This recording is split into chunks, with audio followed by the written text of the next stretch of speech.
नमस्कार दोस्तों, मैं धीरज एक फिर स्वागत करता हूं सभी का अपने चैनल इंस्पायर्ड मीट में। आज की इस वीडियो में हम लोग डिस्कस करने वाले हैं एम्प्लॉइज प्रोविडेंट फंड एक्ट 1952 के बारे में। Sorry, the complete name is employees provident fund and miscellaneous provisions act 1952।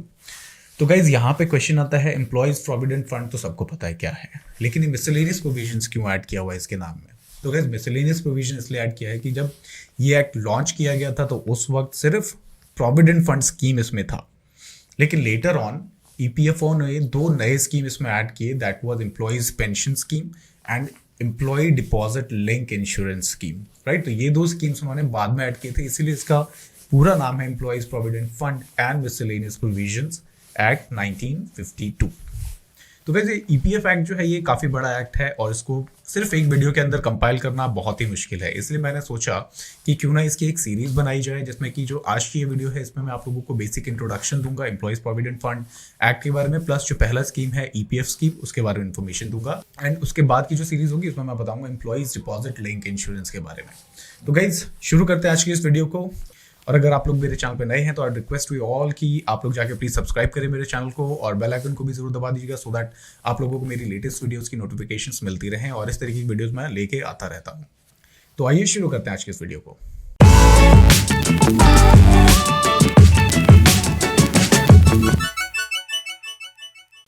तो गाइस सबसे पहले बात करते हैं एम्प्लॉइज प्रोविडेंट फंड स्कीम के बारे में। ये जो स्कीम है 1952 में लाया गया था, जब ये एक्ट लॉन्च हुआ था उसके साथ में सबसे पहला स्कीम एम्प्लॉइज प्रोविडेंट फंड ही लॉन्च किया गया था।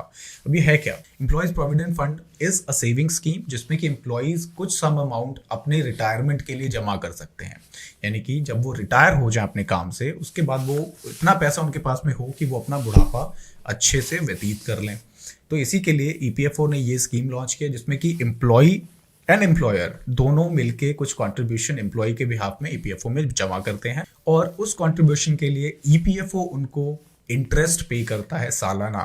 और अभी इस करंट ईयर में जो मैक्सिमम इंटरेस्ट चल रहा है, अब तक का सबसे ज्यादा इंटरेस्ट ईपीएफओ ने दिया है, that is 8.50% of the total PF amount, जो कि अब क्रेडिट करना भी शुरू कर दिया है ईपीएफओ ने। सबसे पहले ये जानते हैं कि एम्प्लॉइज प्रोविडेंट फंड एक्ट 1952 ये कंपनीज के अंदर एप्लीकेबल कैसे होता है, कब एम्प्लॉयर को इस एक्ट के तहत अपने आप को रजिस्ट्रेशन कराना पड़ता है, ईपीएफ कोड लेना पड़ता है। So guys this act applies to every factory and establishment जहां पे एम्प्लॉय काउंट 20 या 20 से ज्यादा हो जाता है, उस कंपनी के अंदर ये एक्ट ऑटोमेटिकली एप्लीकेबल हो जाता है।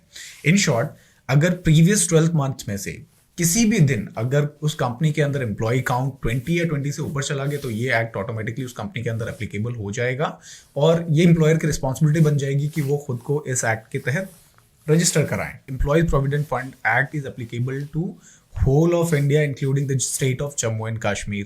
Earlier this act was not applicable in Jammu and Kashmir, but since this article 370 is revoked from the Jammu and Kashmir, उस दिन के बाद से वहां पे भी ये Employees Provident Fund and Miscellaneous Provisions Act 1952 applicable हो गया है।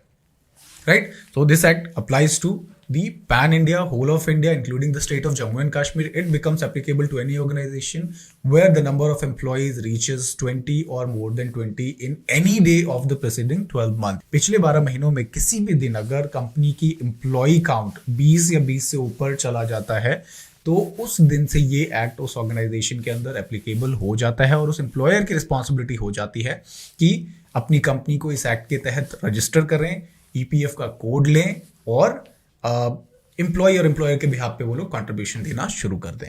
अब बात करते हैं कि यहाँ पे हम लोगों ने डिस्कस किया कि अगर एम्प्लॉय काउंट 20 या 20 से ऊपर चला जाए तो ये एक्ट एप्लीकेबल हो जाएगा। तो क्या अगर एम्प्लॉय काउंट नीचे आ जाता है, 20 से कम हो जाएगा, तो क्या एम्प्लॉयर की रिस्पॉन्सिबिलिटी नहीं रहेगी इसके अंदर रजिस्टर करने की? नहीं गाइस, एक बार अगर ये एक्ट एप्लीकेबल हो गया तो it will remain applicable till the organisation exist. जब तक कंपनी एग्जिस्ट करेगी तब तक ये एक्ट एप्लीकेबल रहेगा, right, irrespective of the number of employees in that organisation. भले ही एक एम्प्लॉय क्यों ना रह जाए या 0 एम्प्लॉइज क्यों ना रह जाए, जब तक कंपनी खुद से सरेंडर नहीं करती है तब तक ये एक्ट एप्लीकेबल रहेगा irrespective of the number of employees in that organisation. Now will discuss about the scope of this act, कि इस एक्ट का स्कोप क्या है, किस टाइप के बेनिफिट्स प्रोवाइड कर रहा है ये एक्ट। तो गाइस इस एक्ट को लाया गया था एम्प्लॉइज के रिटायरमेंट को प्लान करने के लिए mainly, right, so that employee can save some amount for the retirement. जिसमें कि अगर हम बात करें किस टाइप के बेनिफिट्स ये देता है? सबसे पहले तो देता है ये provident fund which is a saving scheme.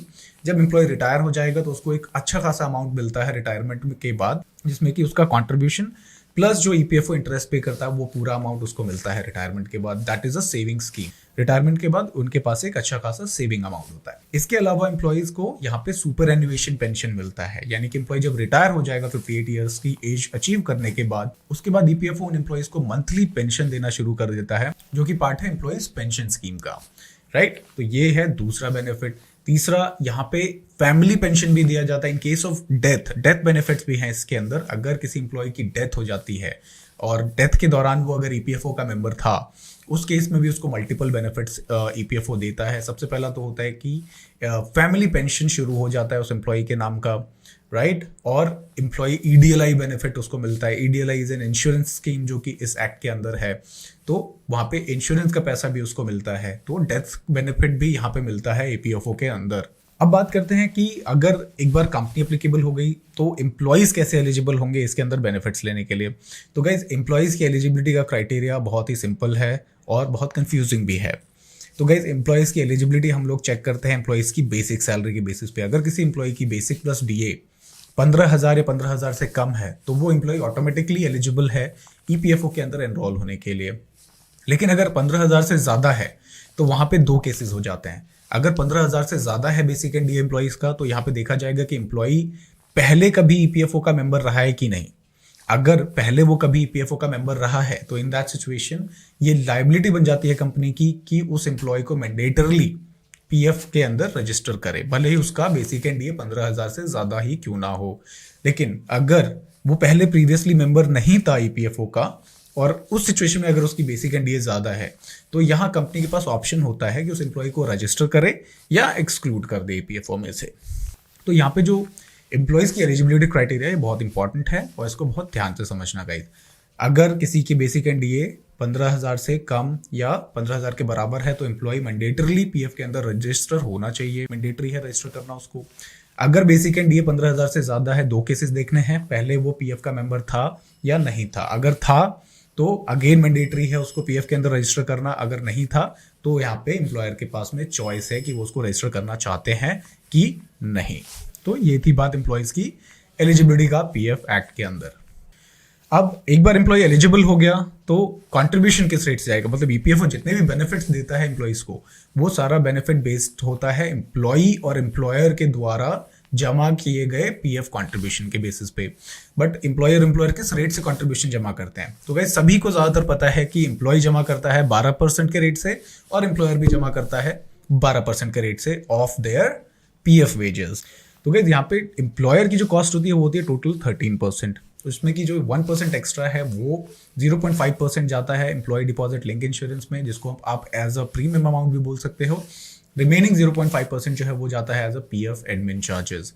Employees जो यहाँ पे 12% जमा करता है वो पूरा 12% जो है एम्प्लॉयज प्रोविडेंट फंड स्कीम में जाता है, राइट, जो कि सेविंग स्कीम है।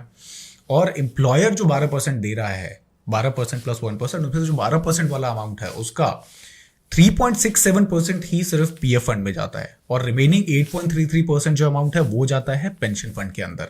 तो ये बाइफिकेशन बहुत ही इंपॉर्टेंट है। टोटल इसमें 4 अकाउंट्स होते हैं जिसके अंदर ये पूरा पैसा एम्प्लॉयर और एम्प्लॉय का जाता है।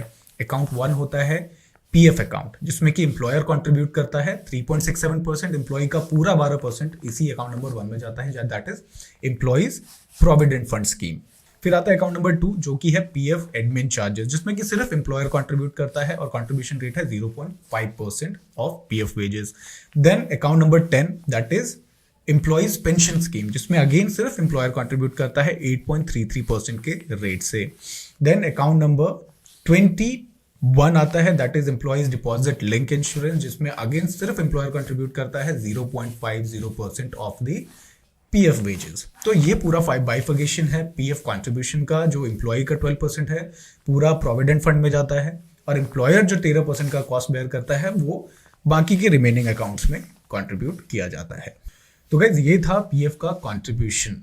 अब हम नेक्स्ट जो बात करेंगे वो बात करेंगे PF advance withdrawal, PF withdrawal के केसेस एंड और बाकी के रिमेनिंग स्कीम्स के बारे में, जो कि है employees pension scheme, employees deposit link insurance scheme, UAN क्या होता है, कौन कौन से फॉर्म्स होते हैं।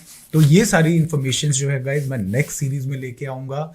नेक्स्ट वीडियो जो होगी वो होगी पीएफ एक्ट के विड्रॉल के cases and employees pension scheme हम लोग डिस्कस करेंगे नेक्स्ट वीडियो के अंदर। तब तक के लिए guys thank you so much, have a good day, bye bye, और चैनल को सब्सक्राइब करना मत भूलिएगा। Thank you so much, bye bye.